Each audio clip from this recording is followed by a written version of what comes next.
Hey, deserving listeners, 90-Day Fiancé, the last resort. My name is Dr. Kirk Honda. I'm a therapist and a professor. Keep in mind that everything I say is completely speculative based on very little information. Let's watch. To push me aside, that I can sense that you don't trust me and that you think that's going to happen. I can just feel that. And I want that to go away. I want you to feel in your heart that you can trust me. It's good that Ed wants that. All people want that of their partners, to trust them, but trust is earned. So that's the kicker.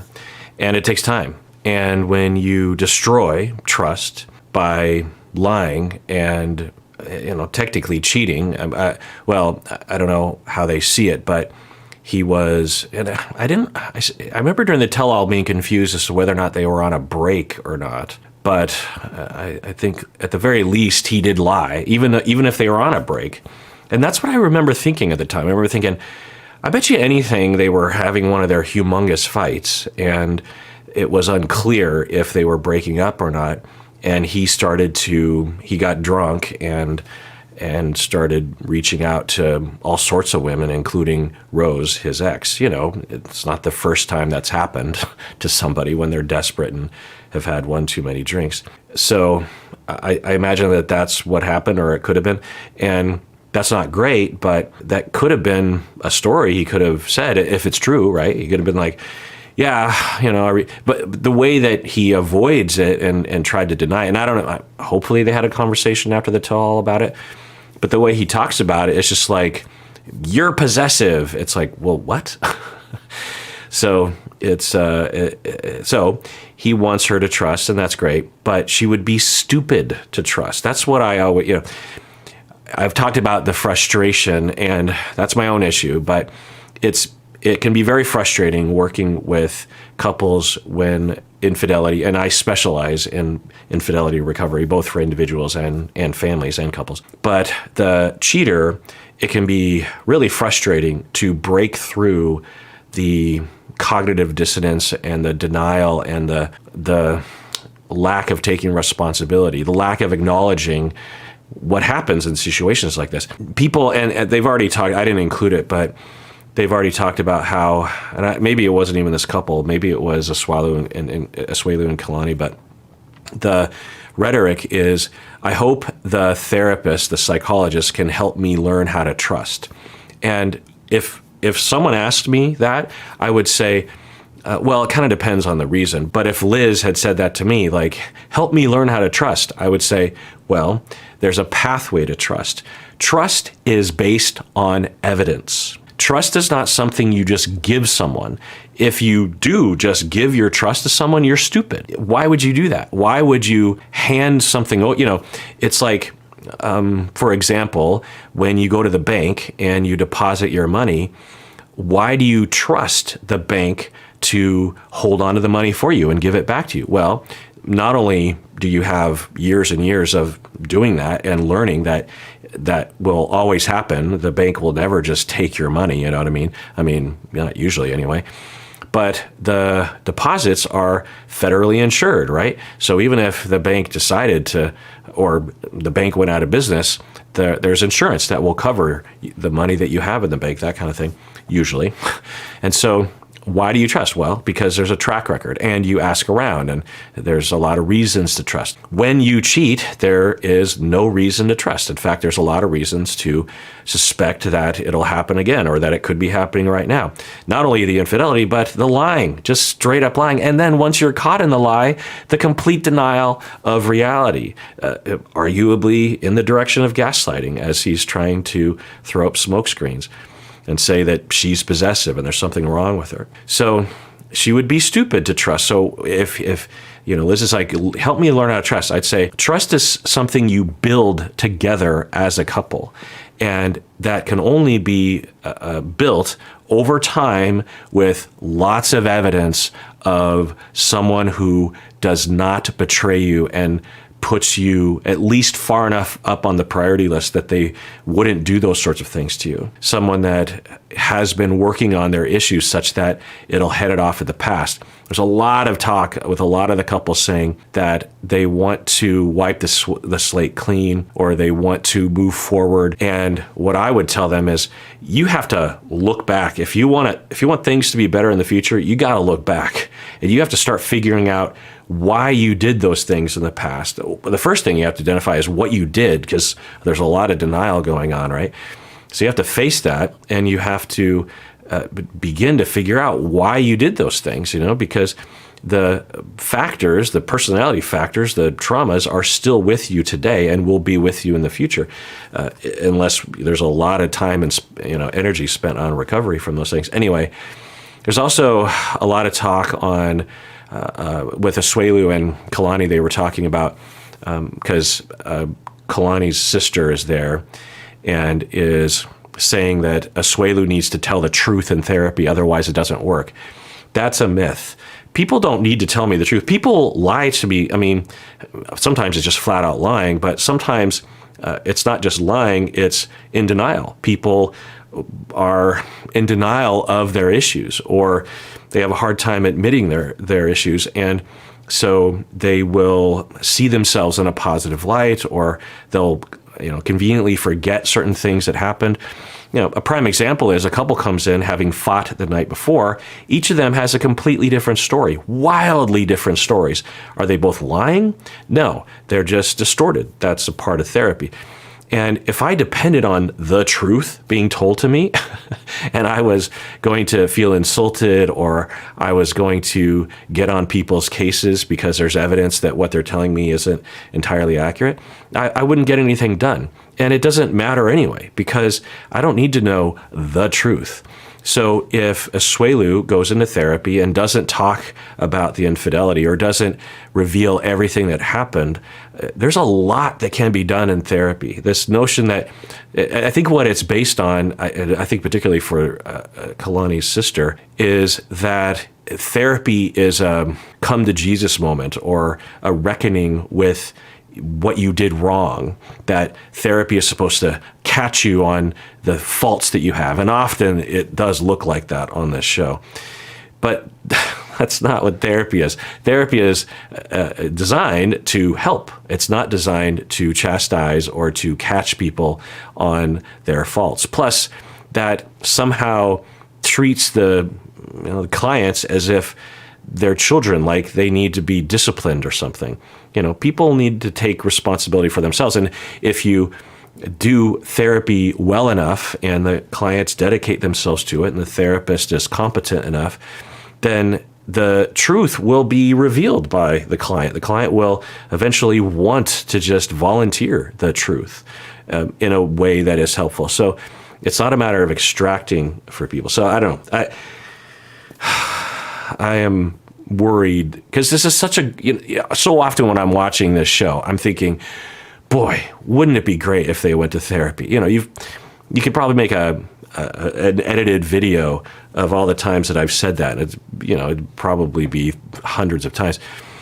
And to have a retreat where it's 2 weeks and there's that concentrated time, there's such an opportunity. But I worry that, one, the couples aren't sufficiently there to actually work on themselves. They're more interested in changing the other person or being in denial. Or the therapy will be designed to be entertaining for the TV show, but not actually helpful to the clients. And the public will have a distorted view of what therapy is supposed to be. I've already witnessed that. There have been therapy examples in reality TV and otherwise that is not, at least I hope, not representative of the vast majority of couples therapists out there, because the therapist is handpicked because of their sensationalized style, or the therapist is coached and encouraged to go after one, or it's edited to make it look like that.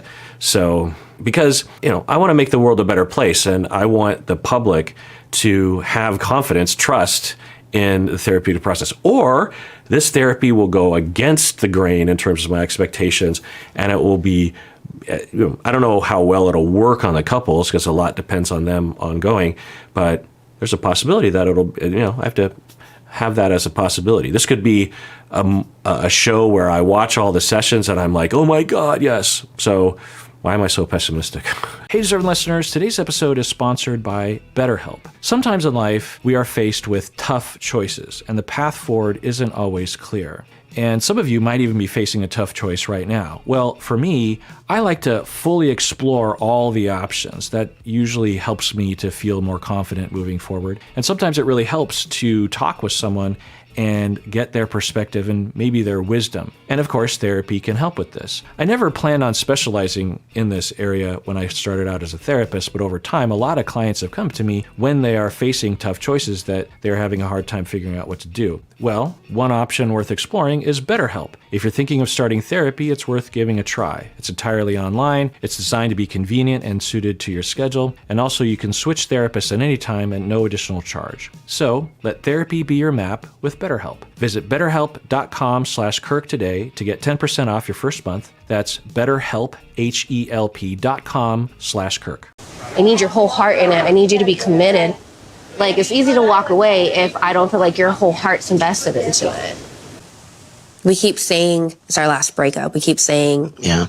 I'm not going back to her. I'm not going back to him. And we keep doing it. We're at a point where we need to figure out if we're going to have a future together or just officially part our ways. Yeah, if I were there, I would counter that by saying, I know that's how it feels, that you're at a crossroads where you really have to, do your stuff or get off the pot, as they say. There's another phrase for that. But I would try to get them out of that mindset because they've been in that mindset a long time, and it hasn't been potentially a helpful mindset. Plus, it's not exactly accurate because they've broken up and gotten together so many times that what's the likelihood that if they broke up, they would stay broken up? I would assume that they wouldn't stay broken up. So it's not a matter of deciding whether you should stay or you should. I mean, of course, that's a question, I suppose. But I would recommend the two of them, at least for this 2 weeks, just put that aside because I think that might even distract them from actually, it might even derail them from actually addressing the problems because they're overly focused on that question. And instead, really focus on themselves. And what for Liz, I'm guessing it's a trauma issue. I'm guessing she has decades of therapy ahead of her to sufficiently recover from the relational traumas that she's been through. I'm trying to remember the details. I know enough I remember enough to know that there were huge signs, huge red flags, or potential indications that her childhood was very chaotic, lots of abandonment and possible abuse, and that her previous romantic relationships, I think she stated, were abusive to her. So, we could imagine that Liz has been through a lot and probably has some self-esteem issues, probably has some schema issues regarding what relationships are, probably has some dependency issues, difficulty thinking straight when she's on her own and thinking for herself. Hard to know, but we can imagine. And then Ed, I think his issues are easier for us to hypothesize given that we've had more footage of him and his issues are more out there. I think he's deeply insecure, and I think Liz identifies that for him. And I think he has a very robust, problematic defensive structure. So it would require, so what would I be encouraged by? I would be encouraged if this couple, if Ed were to treat, we saw that one session, which I thought was good, but it would have to be followed up on, several more sessions after that. There was that one session with their therapist in San Diego where, the therapist wasn't necessarily going after Ed, but there was some space that wasn't allowing him to defend in a normal way or something. I just remember thinking like, okay, that was a good start. There's a lot more to do after that. But so I would be encouraged but I can't see it. I think Ed would have to break down and face that sea of insecurity and pain and inferiority that I think he feels on a constant basis. We've seen him go there when he is stripped of all of his abilities to defend. The first time we saw it was when he was in the Philippines and Rose had truly left him. And he expected that she would come back because she had before. And he was truly alone and in the depths of his insecurity and his self-hatred, I think. So he would have to probably go there, not to rub his face in it, but to get rid of all the defenses and then to really live in that space while people take care of him and not allow him to defend. I've had clients like this where they'll go there and I'm not trying to rub their face in it. I'm not trying to get them to cry or get broken down, but I want them to know themselves, to know that this is what's happening all the time. And all that other stuff is just a defense on this real self that's happening. And if we can take care of that self and not protect it in the way that you do normally, we can protect it in a different way. But we have to know the squishy, vulnerable part of the self before we can, rebuild the defensive structure that's less problematic and less shooting himself in the foot by causing more reasons to believe that no one's ever going to love him because he pushes people away, including the audience. So that would encourage me. That would be beginning, but it would be necessary. But we've never seen that. So what often happens, and I'm guessing he's been there. We've seen him go there on the show. What is the problem is that he goes there, he feels it, and in that space, you can be very immature and very regressed to a younger, simplistic mindset where you just feel like everyone hates me, and that's okay because that's the developmental place of the trauma, but you can't just stay there. You have to differentiate at some point and kind of look at it and take care of it and set a plan moving forward and have some self-awareness about it. But what ends up happening is that part of the person will just feel like everyone's being unfair, and then because that's normal to feel that because that's how it was when they were growing up, and then they fall back into their regular defensive structure, and their narrative is, well, yeah, I was crying because people were treating me like shit, instead of the bigger picture, which is the defense and the assholery that happens. So what I'll see in therapy is that people will go to that place and there's an opportunity to just sit with it and be okay with it. That's a big part of it is just sitting with that pain and being okay with it. It's not going to destroy you. It's not going to degrade your brain. It's not going to break you. You're not going to stay there permanently if you just let those feelings live. Another thing is that's a big part of recovery is just letting the feelings live and having a therapist and maybe even the self taking care of that part of the self, just instead of running away from it constantly and trying to defend against it, just accepting it. It's like, I have this pain and that's okay. And there's a part of me that feels like I'm worthless and that's okay. It doesn't mean I'm worthless and it doesn't mean I'm broken, and it's a common thing that people have. Anyway, so what will happen is people will instantly run away from it and aren't given the opportunity to really heal from it. So yeah, I'd be encouraged by that. I can't imagine that happening. So if we don't walk out of this together, it makes it easier to say goodbye if I don't move with him. Oh, I don't know if I included this, but they're planning on moving to Arkansas, I believe, with his family, and they were talking about how they're both at their best when they're around his family. We saw in that one season where they had spent time out there. She says he is his best self when he's around his family, and she is her best self when they're around his family. And yeah, I could see that being helpful, but it doesn't change who they are, and it doesn't change their dynamic. It might soften it or mitigate it a little bit to be around his family, but I can't imagine it would just take it away. Like that's the only thing you need to do, So that's what she's saying. Is she's saying that if this retreat isn't definitive in giving me the impression that things will work out in the future, then he can move to Arkansas and I'll stay in San Diego. It'll make it easier for me. When people talk like that, it's worrisome, right? That you would need someone to move away from you to make a choice about whether or not you should be in a relationship. I also want to highlight that I think a lot of people would call this a toxic relationship, whatever that is, in that they are fighting a lot and vacillating between breaking up and getting back together. And I think when people label things as toxic, they just discount it as if it's inherently evil or problematic or doomed. And I want to say that it's not. I've worked with much harder couples than this and had success, not because of me, but because the format of couple therapy has its value. So I don't think that, whatever label you put to it, this couple wouldn't be that hard, honestly. In fact, there's a lot of strengths that I don't see in all the couples that come into my office. That they still have physical affection.